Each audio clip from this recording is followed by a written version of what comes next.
আমরা মানবতাবিরোধী অপরাধের জন্য মৃত্যুদণ্ডপ্রাপ্ত আওয়ামী লীগ নেত্রী শেখ হাসিনা এবং সাবেক স্বরাষ্ট্রমন্ত্রী আসাদুজ্জামান কামাল ওনাদের এক্সট্রাডিশনের জন্য আমরা চিঠি দিচ্ছি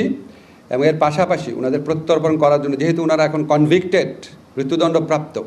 কাজেই আমরা মনে করি ভারতের এখন বাড়তি দায়িত্ব রয়েছে তাদের ফেরত দেওয়ার জন্য। বাংলাদেশের মানুষের বিচারের আকাঙ্ক্ষা সেটা পূরণ করার জন্য এই দায়িত্ব পালনে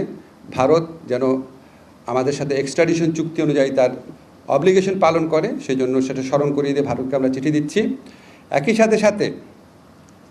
এই কনভিক্টেড ব্যক্তিদের দেশে ফেরানোর জন্য আন্তর্জাতিক যে অপরাধ আদালত রয়েছে রোমে, সেখানে আমরা কোনো রকম অ্যাপ্রোচ করতে পারি নাকি সেটা বিচার বিবেচনা করার জন্য আমরা অচিরেই বসে সিদ্ধান্ত নিব।